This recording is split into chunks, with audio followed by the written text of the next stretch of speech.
Bismillahirrahmanirrahim. Assalamualaikum warahmatullahi wabarakatuh. Sahabat yang dirahmati Allah, Sayyidina Umar bin Khattab radhiyallahu anhu merupakan seorang yang meskipun Allah karuniakan beliau kedudukan untuk menjadi seorang pemimpin, namun beliau tidaklah memperkaya dirinya dengan harta yang berlimpah. Padahal saat itu Umar radhiyallahu anhu adalah pemimpin yang giat sekali melakukan pembebasan sebuah negeri. Dan yang paling fenomenal adalah pembebasan negeri Persia, di mana sangat banyak harta yang didapat dari perjuangan tersebut. Dari sahabat Anas bin Malik radhiyallahu anhu, beliau bersaksi tentang bagaimana sederhananya Umar bin Khattab ketika beliau menjadi khalifah. Kata Anas bin Malik, di antara kedua baju Umar terdapat 4 buah tambalan, dan di antaranya ada yang ditambahkan dengan kulit. Umar pernah berkhutbah di atas mimbar dengan mengenakan kain yang memiliki 12 tambalan. Sahabat yang dirahmati Allah, tentu sulit untuk kita gambarkan jika dibandingkan dengan keadaan sekarang, di mana seorang pemimpin biasanya dikelilingi dengan harta yang berlimpah, istana yang luas, dan macam-macam fasilitas kendaraan untuk kunjungan ke berbagai tempat. Pada suatu ketika, seorang utusan Romawi berniat mendatangi Umar bin Khattab di Madinah. Sebagaimana sifat sebuah negara adidaya, Romawi juga ingin menunjukkan kebesaran mereka. Maka didelegasikanlah utusan dengan rombongan yang banyak dan peralatan lengkap serta mewah. Setibanya di Madinah, mereka bertanya kepada orang-orang di kota itu, "Di manakah letak istana negara kalian?" Mereka yang ditanya merasa kebingungan dan justru balik bertanya, "Istana apakah yang Anda maksud?" "Istananya raja," kata sang utusan. Orang-orang kemudian menjawab, "Kami tidak memiliki raja, tetapi kami memiliki seorang amir. Saat ini, ia sedang keluar ke pinggir Madinah."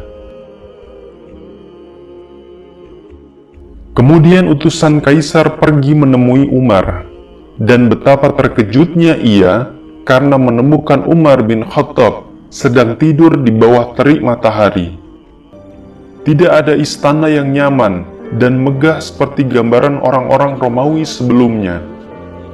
Mereka berpikir bahwa sudah pasti Umar yang merupakan seorang pemimpin besar, pembebas banyak negeri, maka akan memiliki istana, kekayaan, serta fasilitas lengkap di sekeliling beliau. Namun, dugaan semua itu salah. Justru yang dilihat oleh para utusan Romawi adalah Umar tidur menggunakan tongkat sebagai bantal beliau, dan keringat bercucuran dari dahi beliau karena teriknya matahari di siang itu. Bukanlah atap istana yang berlapis emas sebagai penaungnya, tetapi hanya peneduh seadanya berupa daun-daun kurma. Sang utusan yang terheran-heran pada awalnya kemudian berkata dalam hati, "Seseorang yang kehebatannya telah membuat raja-raja tidak tenang, padahal keadaannya sederhana seperti ini. Akan tetapi, karena engkau telah berbuat adil, maka engkau merasa aman dan bisa tidur dengan nyenyak. Sedangkan raja kami yang telah berbuat zolim, maka dia kesulitan tidur dan merasa takut. Aku bersaksi bahwa agamamu adalah agama yang benar. Jika aku datang bukan sebagai utusan, pasti aku akan masuk Islam. Akan tetapi, aku akan kembali ke kota ini dan masuk Islam." Sahabat yang dirahmati Allah, ternyata kesederhanaan seorang pemimpin tidaklah membuat wibawa mereka jatuh. Justru mereka akan semakin tampak kebesaran dan keagungannya. Ketika utusan Romawi melihat keadaan Sayyidina Umar bin Khattab, ia tidak merendahkan Amirul Mukminin, dan merasa sombong karena situasi di kerajaan Romawi jauh lebih baik daripada itu. Namun ia kagum dan bahkan berniat untuk masuk ke dalam agama Allah.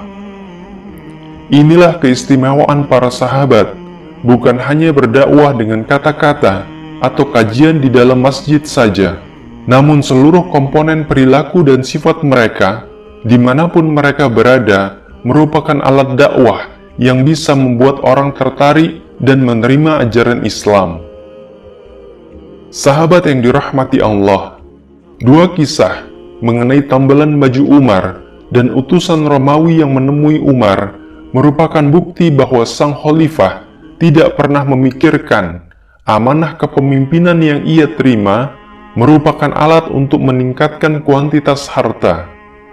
Umar bahkan pernah menjelaskan bahwa hak beliau di Baitul Mal, meskipun ia merupakan seorang pemimpin kaum muslimin, hanyalah 2 lembar pakaian, satu untuk musim panas dan satu lagi untuk musim dingin, kemudian satu tunggangan untuk berhaji atau umroh, serta gaji yang setara dengan jatah makan rakyatnya, bahkan yang hanya pada kondisi ekonomi menengah. Sekian sekilas kisah mengenai Sayyidina Umar bin Khattab. Semoga ini menjadi pelajaran bagi kita semua dan kita bisa meneladani sikap beliau, terutama kesederhanaan beliau dalam menyikapi harta. Saya sebagai narator cerita undur diri. Kepada Allah saya mohon ampun, dan kepada sahabat semua saya mohon maaf. Wallahu a'lam bishawab. Wassalamualaikum warahmatullahi wabarakatuh.